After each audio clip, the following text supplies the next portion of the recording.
Bienvenidas todas las personas conectadas a esta transmisión en vivo de las primeras jornadas institucionales de innovación educativa de la Universidad de Flores. Mi nombre es Ivana Garzaniti y soy directora pedagógica de la sede Buenos Aires de UFLO Universidad. En esta oportunidad le damos la cordial bienvenida a estas jornadas a Florencia Morado. Florencia es magíster en Tecnología Educativa por la Universidad Nacional de Costa Rica, licenciada en Comunicación Social por la Universidad de Buenos Aires, especialista en Educación y Nuevas Tecnologías por Flaxo, Argentina, y es coordinadora de la Maestría en Tecnología e Innovación Educativa Online de la Universidad Nacional de Costa Rica. Florencia además tiene una vasta experiencia en gestión gubernamental. Hace 8 años que emigró hacia Costa Rica, ama el mar, allí es feliz, nos cuenta además de su trabajo y de su vida en familia, y es autora del libro que da el título a esta conferencia, Educación sin distancia en entornos virtuales de aprendizaje. Florencia, bienvenida, todo dispuesto para escucharte. Y a los asistentes les decimos que vayan haciendo sus preguntas o sus comentarios por chat, que al finalizar la exposición vamos a compartirlos con Florencia. Adelante, bienvenida Florencia. Bueno, muchas gracias Ivana por la presentación. Muchas gracias a la Universidad de Flores de Argentina por esta invitación, a Valeria, a Fabiana, a Bea, a todo el equipo de educación a distancia y de la Vicerrectoría de Docencia. La verdad es que es una hermosura estar en contacto con ustedes. Esto surge a partir de un convenio que estamos firmando, que está bastante avanzado, un convenio de colaboración entre la Maestría en Tecnología e Innovación Educativa de la Universidad de Costa Rica, como dijo Ivana, que coordino, y la Universidad de Flores, para hacer acciones conjuntas en modo virtual y también en modo presencial entre las dos universidades. Y bueno, y muchas gracias por esta invitación para hablar, como hablábamos hace un rato con Ivana, de lo que me apasiona, de mi obsesión, podríamos decir. Estoy obsesionada con las comunidades virtuales de aprendizaje desde el año 2000, cuando mi tesis de licenciatura en la Universidad de Buenos Aires me hizo empezar a tomar contacto, a investigar, a ver de qué se trata esto de las comunidades, de los vínculos, de las relaciones, de cómo se puede aprender en entornos online. Y esto fue el año 2000, hace 20 años, y hoy más vigente que nunca. Y hoy todo aquello que venimos trabajando, un equipo grande de personas, hizo eclosión. ¿Por qué? Por la pandemia. Nuestra maestría es hace 4 años totalmente virtual, y cuando nos preguntan, bueno, ¿qué impacto tuvo la pandemia?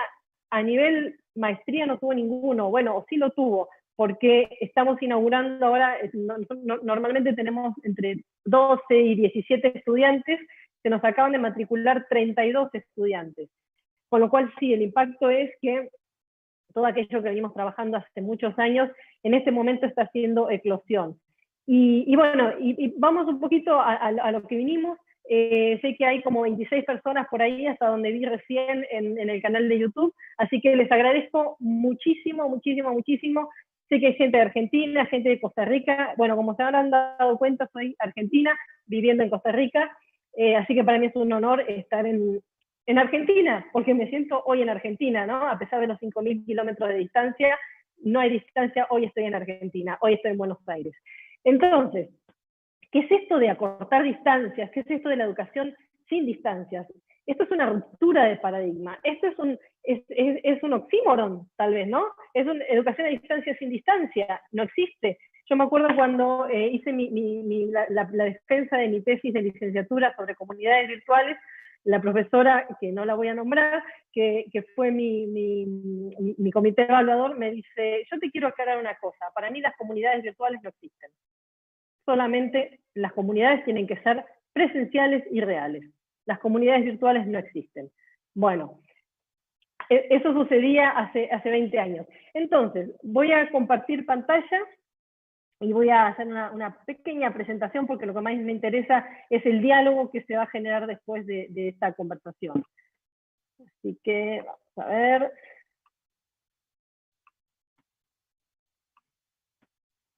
Ok, espero que se esté viendo todo bien. Como les dije, en este momento mi pertenencia académica es a la Universidad de Costa Rica, a la UNA. a la maestría en Tecnología e Innovación Educativa, que funciona dentro de la Escuela de Informática de la universidad. Bueno, distancia social. ¿Cuánto venimos hablando desde hace 6 meses, desde que empezó la pandemia, de esto de la distancia? ¿Cuál es la distancia? ¿Cuál es la distancia apropiada? ¿Son 2 metros? ¿Es 1,80 m? ¿Es quedarnos adentro de nuestras casas? ¿Es 0 metros? ¿Es 1000 metros? ¿Son 5000 kilómetros? ¿Cuál es la distancia? ¿De qué se trata esto de la distancia social, ¿no? Y nos genera un montón de dudas y un montón de conflictos y un montón de preocupaciones. Estamos en momentos y en días donde la distancia es aquello que nos resuena permanentemente. Entonces, busqué, ¿qué es la distancia? Distancia es un espacio o intervalo de lugar que media entre dos cosas o sucesos. Es la longitud del segmento, voy a acomodar mi pantalla porque no veo lo que leo, no importa, del segmento recta comprendido entre dos puntos en el espacio. Pero me interesa más esta última. Alejamiento, desvío, desalgo, porque no leo, porque tengo una pantalla de Zoom que no me deja ver. Ivana, ¿me podés leer lo que dice ahí? ¿Vos ves bien la pantalla? Desafecto entre personas. Desafecto, gracias Ivana, desafecto, porque esa es la palabra clave. Alejamiento, desvío o desafecto entre personas. Eso es la distancia, el desafecto entre personas. Vamos a sacar las otras dos, porque la distancia física no es el desafecto entre las personas. Podemos estar pegados físicamente, podemos convivir en un mismo espacio, pero puede haber desafecto entre las personas. Entonces, en estos días en que estamos tan pensando en qué significa la distancia social, qué significa, cuál es la distancia que media entre nosotros para no contagiarnos, bueno, en realidad la distancia es el desafecto entre las personas. ¿Y qué es para los argentinos la distancia? La distancia es no poder tomar un mate juntos. Para los argentinos es no poder comer un asado juntos. Para los argentinos es no poder abrazarnos, porque somos muy abraceros y nos gusta tocarnos. Eso es la distancia para los argentinos, es el desafecto. Entonces, cuando pensamos en qué es la distancia en educación, cuál es la distancia en entornos de aprendizaje, bueno, ahí la cosa va cambiando. Podemos estar en una misma aula física, ¿sí? Como ven en estas imágenes, son aulas con distancia, son jaulas, dice alguna gente, son jaulas con distancia, donde no miremos lo que hace el otro, miramos solamente la nuca. Yo suelo decir que son aulas colectivo, buses para las personas de Costa Rica, un colectivo, un bus. ¿Por qué? Porque solamente vemos la nuca o veíamos, y esta es nuestra infancia, esta fue nuestra realidad, nuestra infancia, nuestra adolescencia, y hasta en algunos casos nuestra universidad, ¿no? Es ver la nuca de la otra persona, es no copiar, no mirar, no hablar. Estas son aulas físicas con distancia. Entonces, el espacio físico no determina la distancia. Fíjense en la imagen de las computadoras. Aulas físicas con distancia, con tecnología. ¿Sí? La tecnología no garantiza la no distancia. Estos son los clásicos y primeros laboratorios. Pero también tenemos aulas físicas sin distancia. ¿Y por qué sin distancia? Porque hay comunicación, hay colaboración, hay trabajo en equipo, hay afecto, hay vínculo entre esas personas. Entonces es un aula física sin distancia. Entonces cuando pensamos y pasamos a la virtualidad, también tenemos dos modelos. Tenemos el modelo a distancia y el modelo sin distancia. Los modelos de repositorios. Los repositorios que son cajoneras, digo yo, cajoneras donde voy depositando, deposito textos, deposito actividades, deposito tareas, deposito exámenes, pero son compartimentos estancos, no hay comunicación, no hay vínculo entre las personas. Yo no sé quién fue a sacar algo de ese cajón y quién puso algo en ese otro cajón. No tengo idea. No sé si yo estoy sola o si estoy con un montón de gente. Entonces, es un entorno virtual con distancia. Los repositorios de cosas. Por otro lado, tenemos el modelo de los entornos virtuales, que es aquello que nos apasiona, que eso es lo que vamos a hablar hoy. Pero bueno, hay que marcar esta diferencia para poder profundizar en aquello que nos parece, entre comillas, lo correcto. Y estaba leyendo justamente ayer, bueno, no se los voy a decir porque viene al final, pero es un texto de Prieto Castillo, precioso, precioso, que dice, el problema es cuando está ausente la pedagogía. El problema no es la presencia de la tecnología, sino que es la ausencia de la pedagogía pedagogía del diálogo, la pedagogía del afecto, como diría Asman. Esto es un repositorio, ¿sí? Un repositorio, esto es una foto de pantalla de un aula Moodle. Moodle es el entorno, la tecnología que se utiliza, puede ser un aula Moodle, puede ser un aula en Teams, puede ser un aula en Classroom, son las diferentes tecnologías que se utilizan para construir entornos de aprendizaje. Esto es un repositorio, un entorno con distancia, donde hay una descripción del curso, lectura 1, lectura 2 y entregue la tarea. Normalmente, además, están escritos en infinitivo. Yo digo que parecen las instrucciones para poner en funcionamiento un lavarropa. Saque el cajón, ponga el detergente, cierre el cajón, abra el agua, mueva la perilla, apriete el botón, saque la ropa, cuélguela. Pero también tenemos entornos que están vivos, que están llenos de colores, llenos de afecto, llenos de cercanía, llenos de calidez, llenos de pasión. Son entornos que reflejan quién es cada docente. Este es un entorno mío. El entorno de mis colegas es totalmente diferente, porque así cuando entramos al aula, nos ponemos una ropa, nos ponemos un perfume, algunos se maquillan, algunos se peinan de una manera, algunos nos peinamos de otra. Somos nosotros, somos seres humanos, tenemos una presencia cada vez que entramos a un aula física. Nuestro cuerpo está ahí. Entonces, ¿cómo hacemos para reconstituir el cuerpo perdido en los entornos virtuales de aprendizaje? Pero el cuerpo tiene que estar, la pasión tiene que estar, la presencia tiene que estar. Va a decir Asman, y te voy a pedir, Ivana, que por favor me hagas el favor de leerlo, porque yo no veo la pantalla. ¿Cómo no? Dice, el ambiente pedagógico tiene que ser un lugar de fascinación e inventiva, no inhibir, sino propiciar la dosis de ilusión común y entusiasmo requerido para que el proceso de aprender se produzca como mezcla de todos los sentidos, transformación de los sentidos y significados y potenciación de todos los sentidos con los que captamos corporalmente el mundo. Amor y ternura en la educación hacia una sociedad aprendiente. Bueno, porque aprendemos con el cuerpo, aprendemos con todo el cuerpo, aprendemos con la emoción, aprendemos con los sentidos, aprendemos con ilusión y con entusiasmo, aprendemos porque queremos aprender. Entonces, ¿cómo hacemos para generar esto, que nuestros estudiantes quieran aprender? Porque nadie aprende, dijo Piaget, si no quiere, solamente aprende quien quiere aprender. Entonces, tenemos que generar nosotros como docentes el espacio, el ambiente, para que las personas quieran aprender. Y acá vamos, porque todo el mundo me dice, bueno, ¿y cómo hago? ¿Cómo hago si es virtual, y si es un entorno, y si es la computadora, y si es como una página web? Entonces, ¿cómo hacemos para poner nuestro cuerpo? ¿Cómo hacemos para generar deseo en nuestros estudiantes? Deseo generan esas empanadas a esta hora del mediodía. Eso es lo que genera deseo. Deseo genera tener un IT en la casa. ¿Quién no quiso tener un IT en su propia casa? Pero también aprender duele, aprender cuesta, aprender genera sufrimiento. Aprender es una transformación y una transición. Entonces, estos son títulos de mi entorno de aprendizaje. No estamos solos. La empanada, transformación. ¿De qué habla esta loca en estos entornos? Bueno, cuando hablamos de no estamos solos, es una sesión que está hablando de crear comunidad en entornos virtuales de aprendizaje. Mi curso sobre entornos virtuales de aprendizaje es un poquito autorreferente y monotemático, como ya les dije. Entonces, no estamos solos en los entornos virtuales, pero ¿cómo hacemos? Tenemos que generar estar con el otro. La empanada, para mí la empanada es el cierre del ciclo con las actividades.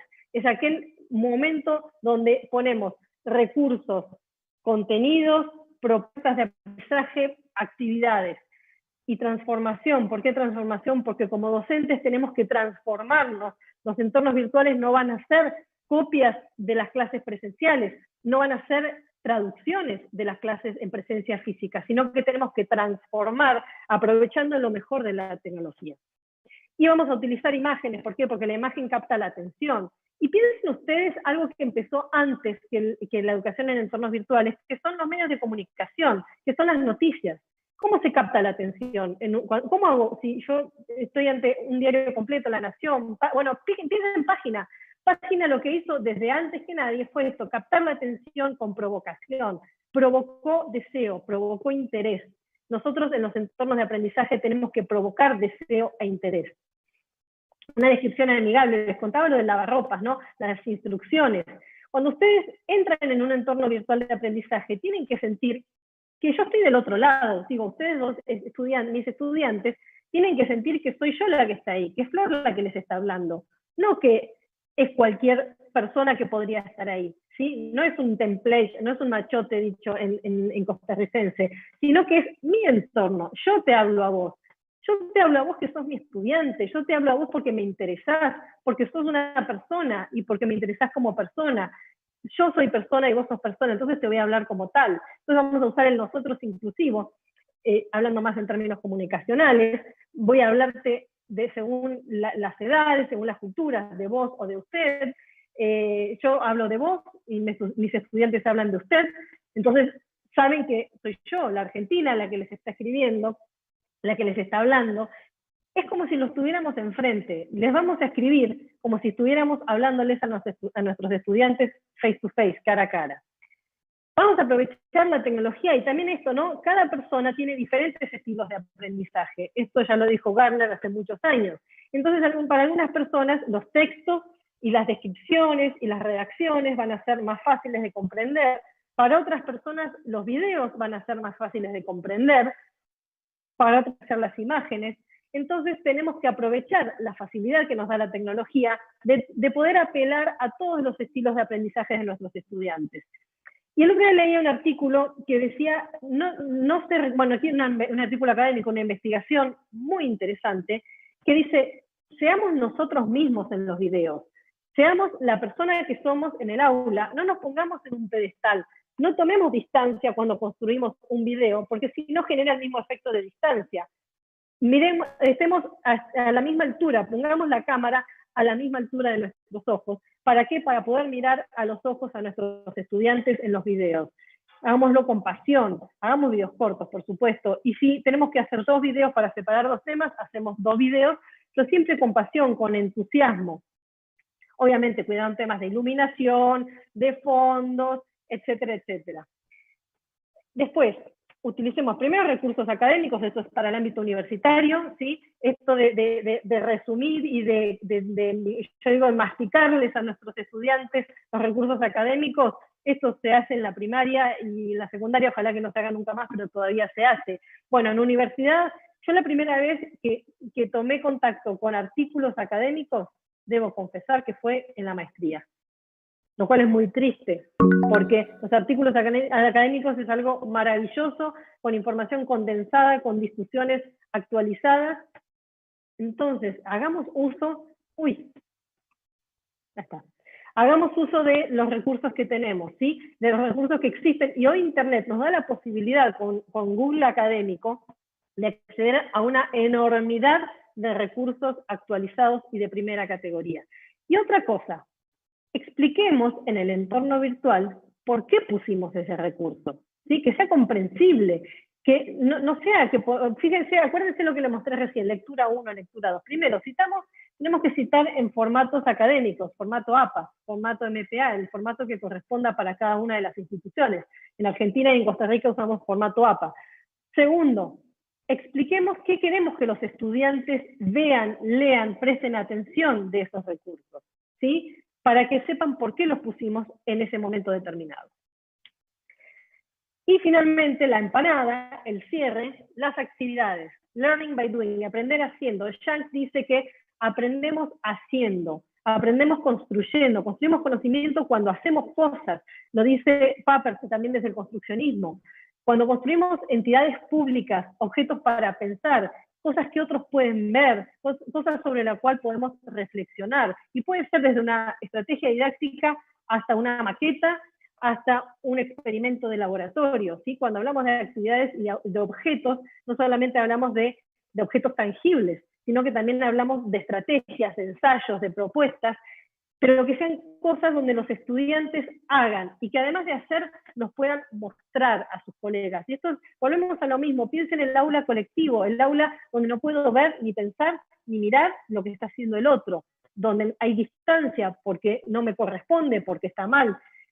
La realidad hoy es que construimos todo el tiempo con otros, aprendemos con otros. Entonces fomentemos actividades, en algunos casos colaborativas, donde trabajen en equipos, pero en otros casos actividades individuales que después se puedan mostrar a los otros, como coevaluación, como evaluación entre pares, pero también como reflexión, como inspiración. Lo que hacen los otros me inspira, ¿sí? Me hace mejor, me hace pensar mejor muchas veces. No olvidemos esto, y esto lo podemos, hoy los medios electrónicos nos generan estas posibilidades de trabajo colaborativo maravilloso, no solamente los entornos como Moodle de administración de contenidos, sino para mí, yo soy una fanática de Drive y todo su paquete Drive que nos permite esto, la actividad colaborativa, trabajar en simultáneo todos juntos. Fomentemos el diálogo y la participación. Ron Ritchhardt, del Proyecto Cero de White, de la Escuela de Harvard, trabaja y plantea las rutinas de pensamiento. Muchas veces nos pasa que nos encontramos con foros, y los foros ponemos, bueno, ponga las ideas principales de fulano de tal. Entonces todos ponen las mismas ideas principales, porque las ideas principales son las mismas, ¿no? Si están leyendo el mismo texto, van a ser las mismas ideas principales para todos. Entonces ahí se corta la posibilidad de comunicación, de interacción. Ron Ritchhardt, en el libro Hacer visible el pensamiento, que es hermosísimo, nos plantea rutinas para pensar. Y podemos pasar estas rutinas para pensar a los entornos virtuales y a los foros, porque genera una reflexión mucho más interesante, una reflexión guiada sobre los textos que estamos trabajando. Por ejemplo, esta es una de las rutinas de pensamiento de Ritchhardt que se llama conectar, ampliar, desafiar. A partir de la lectura de 2 textos, cómo se conectan las ideas y la información presentada con lo que ya conoces, qué ideas nuevas te ayudaron a ampliar tu pensamiento en nuevas direcciones, y qué desafíos te han surgido de las ideas e información presentada. Yo les puedo asegurar que con esta dinámica cada uno de los estudiantes puso algo diferente. Y otra cosa importante, pedirles a los estudiantes que comenten y darles tiempo para que comenten, ¿sí? Porque si no les damos tiempo y si no les pautamos los tiempos de cuándo hay que participar y hasta cuándo pueden comentar, difícilmente los estudiantes comenten. Y después se va creando una cultura. Me pasó con este grupo de estudiantes que otra profesora los trabajó con ellos después de mí. Dice, impresionante cómo participan. Yo no puedo creer estos chicos que participan tanto. Pero participan mucho porque, ya lo dijo Paula Carlino, un lector independiente primero es un lector dependiente. Un participante independiente primero es un participante dependiente. Tenemos que enseñarles, acompañarlos en qué es esto de participar en entornos virtuales para que después ellos lo apropien, lo acuerpen, lo hagan parte de su cultura de aprendizaje. Y el tema que nos está últimamente y en estos días es las videoconferencias, porque ¿qué pasó? Pasamos toda la virtualidad y la virtualidad parece que es solamente videoconferencias. Fíjense el tiempo que le dediqué a la asincronicidad, a los espacios donde no estamos en el mismo momento, en el mismo lugar, y le voy a dedicar un espacio muy cortito a las videoconferencias, cortito pero no menor, no menos importante. Pero sí, hubo una explosión. Creímos que trabajar en entornos virtuales era hacer videoconferencias. Tengo una estudiante que trabaja en la escuela de diseño y ella tenía cursos de 4 horas, porque en esas 4 horas, en la presencia física, los estudiantes diseñaban, mostraban lo que hacían, compartían los trabajos y discutían sobre esos trabajos. Cuando pasa la virtualidad por la pandemia, le dijeron, bueno, tenés 4 horas y tenés que estar 4 horas en pantalla.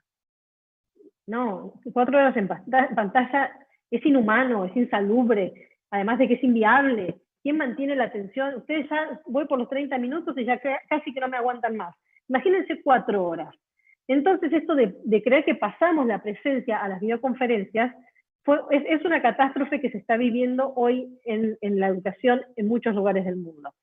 Videoconferencias sí, pero ¿cuándo? ¿Cuándo videoconferencias? En momentos puntuales, para cosas puntuales, con intervenciones cortas y mucho diálogo, con diálogo guiado, con debates, con consultas puntuales, no con 200 personas, sino con grupos más pequeños que permitan hacer un diálogo, que permitan hacer interacción. Y algo muy importante, también tenemos distancia y sin distancia en las videoconferencias. Acá tenemos a esta pobre profesora muy entusiasta hablando sola. No sabemos si los que están conectados, porque apagaron la cámara. Entonces, otros pusieron fotos, muy bonitas las fotos, por cierto, porque gente muy linda.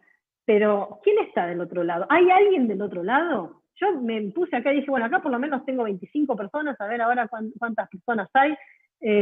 Bueno, ahora se me fue la pantalla, pero supongo que deben seguir las 25 personas, espero que no se hayan ido. Pero bueno, esto es de hablarle así a la nada. Entonces, esto es una videoconferencia con distancia. La profe hablando sola y los estudiantes desconocemos dónde están. Y miren esta foto, miren los ojos, miren las sonrisas, ¿sí? Esas personas están ahí, están conmigo, están prestando atención, están escuchando lo que yo estoy diciendo, están participando con su cuerpo en entornos virtuales de aprendizaje. Entonces, las videoconferencias también pueden ser con distancia y sin distancia. Y el tema de la cámara es fundamental. Cámaras arriba, todos con las cámaras prendidas, porque eso quiere decir que están, las personas mueven la cabeza. O sea, ¿acaso no les pasa en las aulas que si sus estudiantes mueven la cabeza quiere decir que están ahí, que están escuchando? Y si los miran a los ojos, bueno, en videoconferencias sentimos lo mismo. Si los estudiantes mueven la cabeza, se ríen y nos miran a los ojos, y les brillan los ojos, como en alguno de estos casos, quiere decir que están ahí. Esto es entonces educación sin distancia. Ivana, te voy a pedir entonces, esto fue un texto que encontré hace 2 días, ayer, antes de ayer me llegó, de Diego Castillo, precioso. Te lo leo. Te pido por favor que me ayudes. Sí. Quienes llegaron a la virtualidad con una sólida práctica pedagógica, con capacidad para promover y acompañar aprendizajes, con producción propia de materiales mediados pedagógicamente, con buen diálogo y buen conocimiento de sus estudiantes, incorporaron sin inconvenientes las herramientas de un entorno virtual de aprendizaje. Castillo, Volver a la Pedagogía, año 2020. 2020, recién salido del horno. Se trata de esto, ¿no? Se trata de fortalecernos como profesoras y profesores. Y ahí la tecnología entiendo que para algunas personas puede ser un poco compleja, pero es lo de menos. Lo más importante y lo más difícil es conectar con nuestros estudiantes desde la emotividad, desde el corazón, desde el diálogo, desde la comunicación. Muchísimas gracias por venir. Un saludo especial a mi mamá y a mi suegra que están en Argentina, por supuesto, en Chubut, en la Patagonia, pero están acá conmigo. Muchísimas gracias. Florencia, qué lindo escucharte, muchas gracias por compartir con nosotros estas reflexiones. Bueno, voy a primero retomar algunas de las cuestiones que mencionaste que me parecieron a nivel de imágenes muy potentes. El aula como jaula, el aula de lavarropas, la diferencia entre aula y entorno, el aula cajonera. Bueno, realmente has usado unas metáforas, el aula colectivo, has usado unas imágenes muy potentes para referenciar lo que realmente sucede o puede llegar a suceder en las aulas físicas y también en las aulas digitales. En ese sentido, me quedé pensando y a ver, me parece crucial en tu exposición el tema de generar deseo, de generar emoción, ¿no? Así en términos vygotskianos, de que no se puede aprender si no hay emoción, no se puede avanzar en el aprendizaje si uno no tiene ese motor de emoción que vehiculice esa búsqueda por lo nuevo. Entonces, te digo, ¿cómo ves vos al profesorado en esta intención de generar deseo? ¿Cómo los ves parados? Yo leí en tu libro que vos comentabas que una de las cosas que tuviste que hacer en tu investigación participativa o en tu investigación-acción era vencer las resistencias del profesorado. Contanos un poquito más de esto, ¿no? Porque realmente tu postura emociona e ilusiona, y seguramente ahora voy a retomar las cosas del chat, pero digo como para ver cómo ves vos al profesorado ante estas cuestiones. Mira, yo creo que estamos en un momento muy particular y estamos en una transición, y profesorado hay de todo tipo. Entonces, vamos por ahí a diferenciarlos, ¿no? Hay aquellas personas a las cuales nunca les interesó ni les interesará conectar, que son los menos, esperemos, ojalá, pero están aquellas personas para las cuales el aprendizaje es un desafío. Y yo creo que la mayoría de nuestros colegas es un desafío. A ver, yo siempre decía, en Argentina trabajamos por la pasión, no trabajamos por el salario, trabajamos por la pasión. Trabajamos en educación porque nos apasiona. Entonces, digo, es lo más importante, partimos de esa pasión y todo aquello, y esto es común, todo aquello que da miedo, todo aquello que no se conoce, da miedo. Entonces, con la tecnología, lo que pasa es esto, que da miedo. Incluso yo creo que en los entornos presenciales, cuando yo fui, hasta que leí a Paula Carlino, yo era de esas profesoras que ponía mi slide y pasaba uno tras otro, y entonces hablaba y pasaba. Bueno, les cuento una experiencia muy, muy particular. Yo trabajaba como ayudante en la Universidad de Buenos Aires, ayudante de prácticas. En la UBA tenemos teóricos y prácticos. Yo tenía a cargo un curso de prácticos. Entro al aula y había 80 estudiantes. Digo, no, me equivoqué, entré en el aula de teóricos. Esta no es mi aula. Me fijo en los papeles. Y, sí, era mi aula, 80. ¿Cómo podemos captar la atención de los estudiantes? ¿Cómo podemos hacer aprendizaje significativo? ¿Cómo podemos proponer con 80? Digo, el sistema también influye. Entonces no son solo los docentes, es también cómo el sistema nos apoya y nos ayuda, vamos a entrar en términos cabrosos, cómo se destinan los presupuestos. Hay mucho más, por más que los docentes le pongamos pasión, hay mucho más alrededor. Pero desde el punto de vista de los profesores, hay resistencias, claro que las hay. Hay resistencia porque yo creo en muchos casos da miedo. ¿Sí? Da miedo, la tecnología da miedo, dar clases da miedo. Acuérdate, Ivana, no quiero decir que hace muchos años que das clases, pero creo que sí. La primera vez, tus primeras clases, ¿no tenías pánico? Pánico a que no se entienda, pánico a que se aburran, pánico a que hablen y no te escuchen. Esos eran los miedos que teníamos cuando empezábamos a dar clases. Claro que lo fuimos superando y fuimos aprendiendo en la práctica, fuimos aprendiendo haciendo cómo ser docentes. Bueno, en esto es lo mismo, hay que acompañar, y uno de los artículos que tengo publicados es esto, cómo acompañar al profesorado en este proceso, así como a los estudiantes hay que acompañarlos a ingresar en la cultura universitaria, a los profesores hay que acompañarlos a aprender a usar nuevas tecnologías. Y en esto me parece clave, Florencia, otro concepto que vos retomás en tu libro, que es el de comunidad de práctica, ¿no? Me parece que el docente con otros docentes y los estudiantes con otros estudiantes, generando verdaderas comunidades de aprendizaje. Bueno, no sé si querés extenderte un poquito más, pero digo, hemos coincidido con Florencia cuando yo leía su libro, que hemos hecho prácticamente el mismo recorrido teórico, entonces me sentía muy identificada. Perdón si puntualizo en estas cuestiones, pero cuestiones que al leerlas me han resonado. Y después de tu respuesta, sí retomo las cuestiones que han resonado en el chat, ¿sí? Ok, bueno, en cuanto a comunidad, recuerden que les conté antes que mi primera obsesión empezó con las comunidades, allá por el año 2000, cuando todavía no había plataformas de contenidos, sino que eran plataformas de comunicación. Y la comunidad es lo que genera el sentido de pertenencia, la comunidad es lo que genera esto, las prácticas. Piensen en Bourdieu, ¿no? Las comunidades físicas, diría Bourdieu, son aquellas cosas que nos permiten generar identidades comunes, sentidos de pertenencia.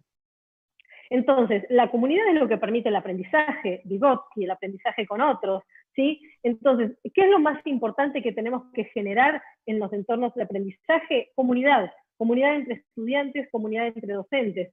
Sentir que el otro es valioso, que la palabra del otro es valiosa. Y que además, Wenger, volvemos a lo mismo, comunidades de práctica, va a decir que aprendemos cuando tenemos este sentido de mutualidad, este sentido de que me puedo apoyar en el otro y el otro me ayuda en mis inseguridades y en mis debilidades. No compito con el otro, sino que el otro me apoya.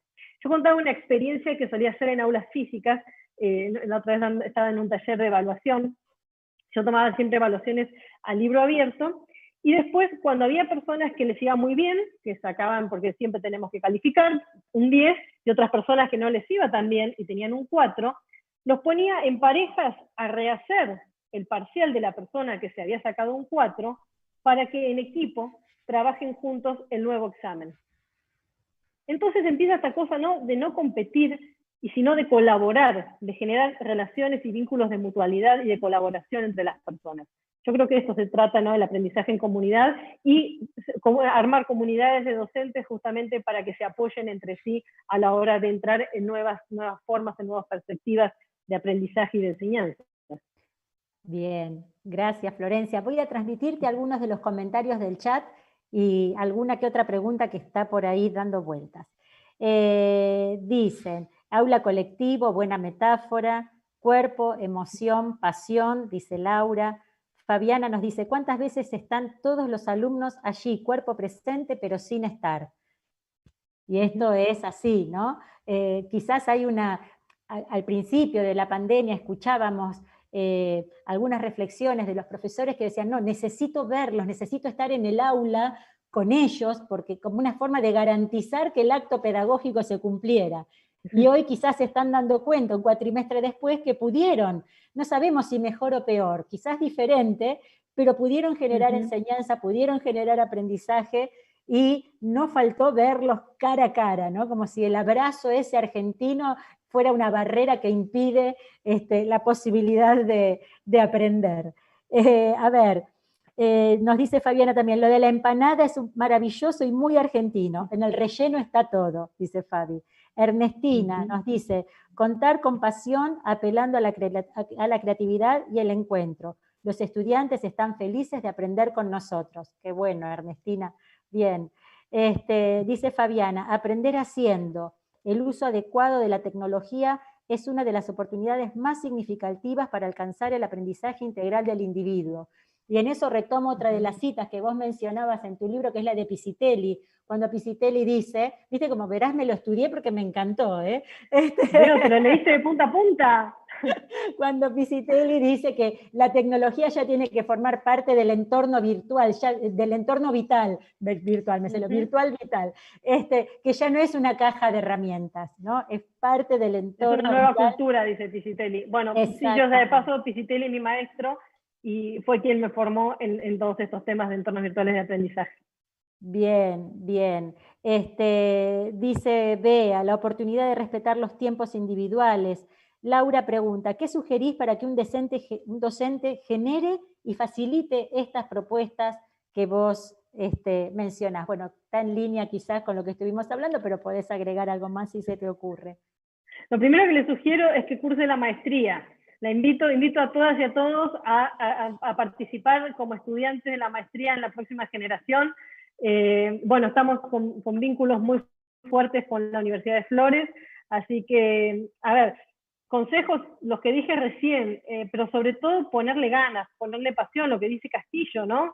Si perdemos nuestro entusiasmo pedagógico, no hacemos nada con la tecnología, y la tecnología en sí misma no alcanza. Entonces, repensémonos, animémonos a repensarnos como docentes. Esto que yo les decía, ¿no? Un día yo leí el libro de Paula Carlino, que ahora se me fue el nombre, Alfabetización Académica, y me olvidé el resto del nombre, y me di cuenta que estaba haciendo todo mal, que los años que llevaba de docencia, por suerte no eran tantos, estaba haciendo todo mal. Entonces, digo, permitámonos la autocrítica y decir, estoy haciendo las cosas mal, ¿qué tengo que hacer bien? ¿Cómo puedo cambiar mi práctica docente? ¿Cómo puedo cambiar mi ser docente? ¿A dónde no estoy llegando? Bien, bien. Ernestina dice, se puede transmitir pasión por medios virtuales. Hay que intentar, hay que buscar, dice. Claro que sí.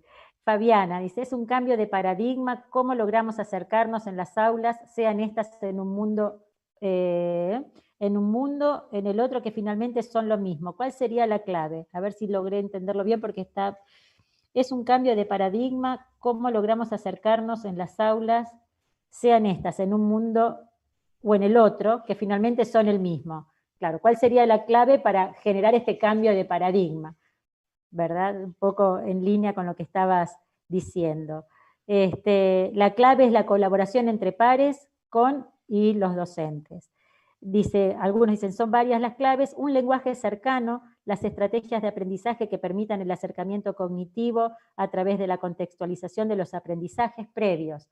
También, ¿no? Esto de recuperar los saberes previos que tantas veces se olvidan los entornos virtuales, ¿verdad? Por lo general estas preguntas que dan inicio a una unidad o un problema que genere, o un juego, como veíamos hoy a la mañana con Valeria, una situación de simulación, un caso que los haga recuperar aquellos que ya saben. No sé, Florencia, vos qué pensás, pero... Bueno, las rutinas de pensamiento, era lo que les comentaba, ¿no? Las rutinas de pensamiento nos permite recuperar esos saberes previos, nos permite recuperar la experiencia cotidiana. Yo creo que eso es muy interesante. Digo, y es dónde nos ubicamos. Somos para nuestros estudiantes, existimos por nuestros estudiantes, no invitamos. Me acuerdo que Marta Liberizzi, otra de mis maestras, decía, en la universidad somos docentes para nosotros mismos, somos los protagonistas. No seamos protagonistas, somos medios, mediación pedagógica, no somos protagonistas, los protagonistas son los estudiantes. Si no tenemos estudiantes no somos nada. Entonces, ¿cómo podemos atender las necesidades de cada uno de esos estudiantes? En los entornos virtuales, ¿sabes qué? Hay algo interesante que nos permiten y que permiten a los estudiantes la reflexión, el tiempo, como uno de los comentarios decía, ¿no? Respetando el tiempo de cada uno.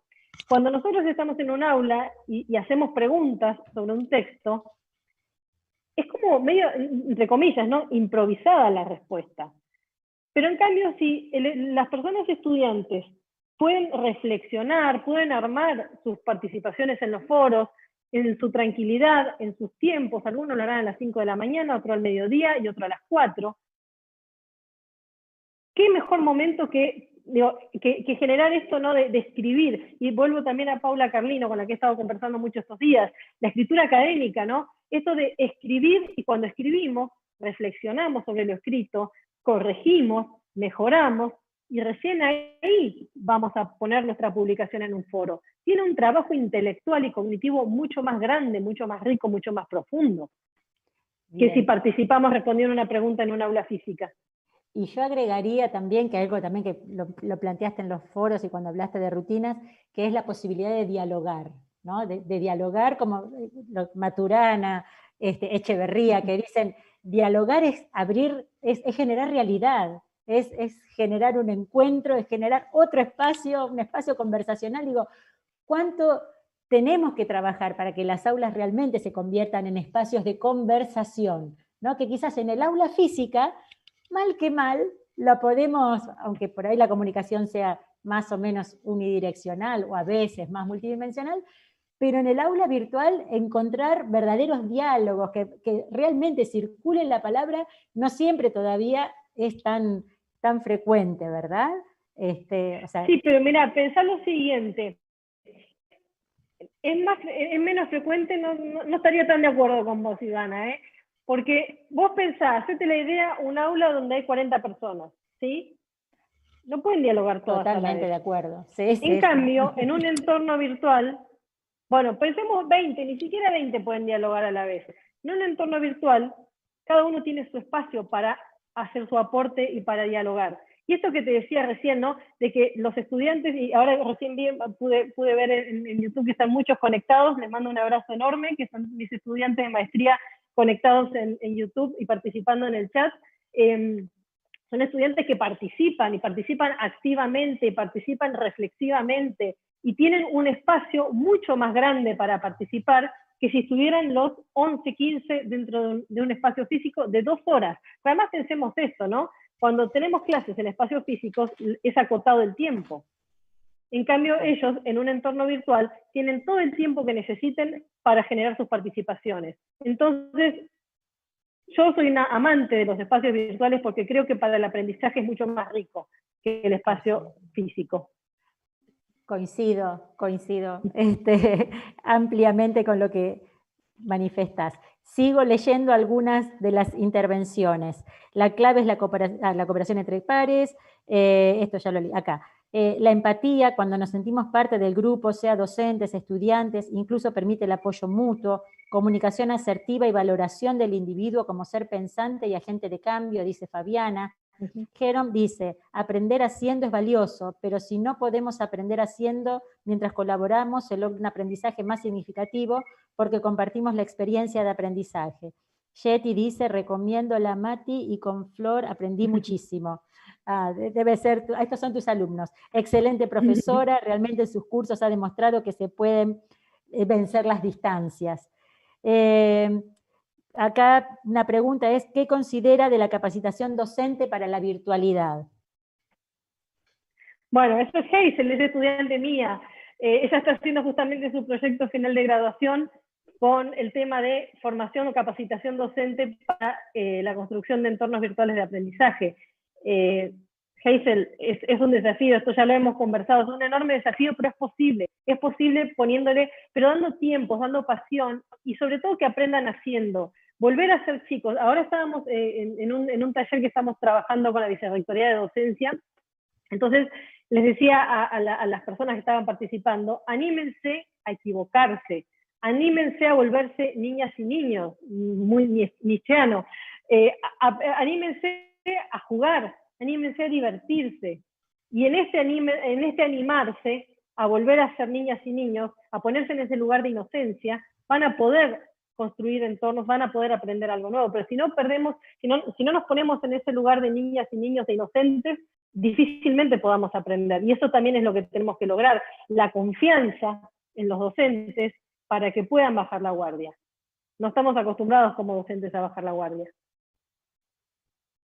Bien, acá termina una reflexión de la profesora que pone excelente, y creo que resume, si no hay más comentarios en el chat, resume lo que hemos vivenciado en tu presentación, Florencia. Realmente estamos por demás agradecidos por haber contado con vos, que nos hayas traído tu experiencia, tus reflexiones y tus tan inspiradoras recomendaciones. Así que muchísimas gracias por haber estado con nosotros, Florencia, y al resto de los asistentes, y a vos también, por supuesto, los invitamos a recorrer en el sitio virtual de las jornadas, jornadas.uflo.edu.ar, recorrer ahí la agenda. Hoy tenemos a las 18 horas a Leandro Buteri en vivo, que va a hablar de Pensando Culturas Remotas, va a coordinar Paula Frías, y en el resto de los días también van a poder recorrer ahí en el sitio de las jornadas las distintas actividades que tenemos pensadas para mañana y pasado. Así que bueno, muchísimas gracias a todos. Florencia, ha sido un placer enorme compartir con vos este rato tan interesante. Muchas gracias y vamos a seguir contactadas. Muchas gracias, Ivana, muchas gracias, Fabiana, muchas gracias, Vale, a todo el equipo, muchas gracias, Bea, al equipo de la Universidad de Flores, que realmente es un placer trabajar con ustedes. Muchas gracias a las 53 personas que estuvieron prácticamente 50 minutos conectadas. Un abrazo enorme, enorme, enorme. Nos vemos.